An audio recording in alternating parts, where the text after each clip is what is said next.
You're saying that the United States cannot provide quality education to its citizens. That is the reality. Is that what you're telling me? No, I'm saying the United States can't afford, as things are now, to pay for college for everybody without paying through the nose and taxing a lot of people. I'm a tax-paying citizen, a person, a young person that is seeking opportunities in a system that is unable to provide it regardless of what the argument is. And I say that this system of capitalism has proven itself illegitimate, and it cannot provide basic things like education, shelter, health care.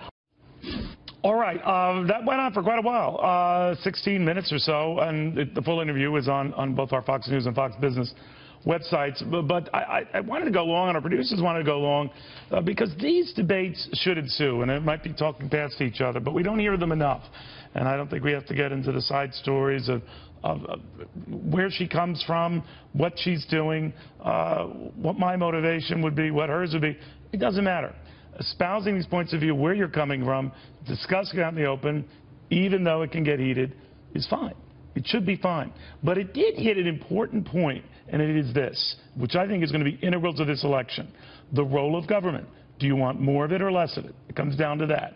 Those who want more of it say government has not been serving them well.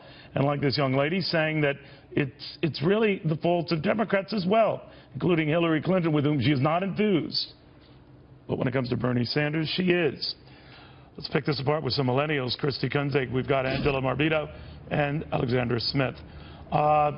Alexandra, with you again, beginning with you on this notion that the government has failed, particularly young people, particularly young minorities. What do you think? You know, I have to agree with you, Neil, not simply just because I'm on your show. I so appreciate the fact that you bring on people like Loretta and Keely Mullen before her to show what is going on our college campuses. This should be an alarm bell to free market enthusiasts and conservatives out there. This is what is going on our college campuses. This is something that college Republicans have been trying to bring to the forefront of everyone's minds for a very long time now, which is that you have Bernie Sanders coming on there promoting socialism, promoting, free handouts for everyone. And this is a generation, as you said to me earlier, that has never seen government work for it in its lifetime. So when government seems to be failing them, when they've been dealing with double-digit youth unemployment under this president, skyrocket credit card bills, and skyrocketing student loan debt, of course they're hurting, they're scared. They're going to turn to someone saying something. They're very angry about it. I can certainly, her rage was palpable.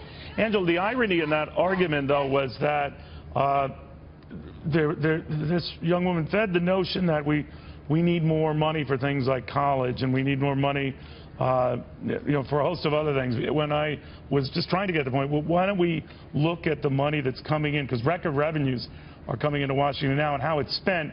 And if we both agree that when all is said and done, still not enough money is coming in, then we look at taxes. I don't think we're there, though. Yet the knee-jerk reaction, I'm not blaming her, but of the left in general, is more money, more money, more money.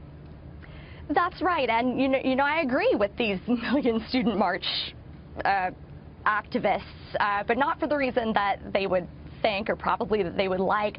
I think that college is too expensive, and if you look at when this started, these huge astronomically rising college costs, in the time that it's taken college costs to triple, federal aid has quadrupled. So schools see that the government is now the lender of choice for kids trying to get an education.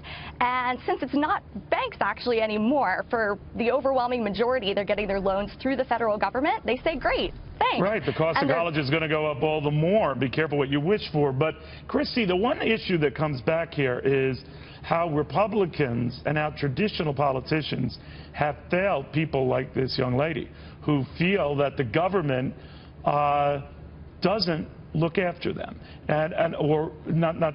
You and I can debate whether that's the government's role, but that it has failed them. And I think Republicans who ignore people like Darlette, who ignore all these protesters around the country, whether they be these Verizon workers who are on strike, or those demanding a $15 minimum wage, and say, well, and I've heard this from Republican operatives, they're not Republicans anyway. Well, they'll never be Republicans if you keep ignoring them. You've got to present an argument that would make them at least consider you. What would that argument be? I think you have to really inform them and tell them some of the implications of, okay, free college sounds great, but we can't even afford the entitlements. We can't afford the entitlements we're already giving out. Here's the way that we're going to address your problems. But Christi, that's tough love. That's a lecture to a lot of young people. Maybe not to you, maybe not to your colleagues here today. But I feel that message has failed. Mitt Romney tried it. John McCain tried it. How do you make it work this time? How do you show, hey, this is a way to go? Capitalism can still work if. What do you say? I think you just have to really make the effort to reach out to millennials, and I think that a lot of the Republican candidates are kind of skimming over millennials. They're not really targeting us the way that they could be or that they should be. I think reaching out, you know, they do Saturday Night Live, which is great, and you're going to get some millennials to watch that, but you're not getting any of the issues across that way. You really need to find ways to target them, because a lot of millennials are going to get all of their information from Comedy Central and The Daily Show and some other sources that aren't necessarily news sources. So you have to find a way to just full on get a millennial PR, attack them, get to their sources, social media, anything you can to really get through to them and get them on board to hear your message. Angela, real quickly, what would you do to reach out to young people who feel Republicans ignore them? Sure. Well, I think what you have to do is show millennials, show people like me that we don't need government to look after us. We need government to get out of our way. We're an independent, we're, you know, a very self-identified generation, and if we're also do-it-yourselfers, in part because of the way we grew up under, you know, the financial crisis. So I think the case needs to be made not of you're on your own, kid, or government's going to take care of you entirely. I think there's a very happy medium that very conservatively says government's going to get out of your way, and that's going to allow you to do, you know, far better and to get an education that's better and far less expensive because you're doing it on your own and government is out of the picture. It's a tough sell. The tough love thing doesn't work. Yeah, I got an argument for you if you have some time. You know what? Look, for a millennial, I think this is easy. Everything that works in their lives right now works because of free market principles. The way that they buy things online, the way that they communicate with each other.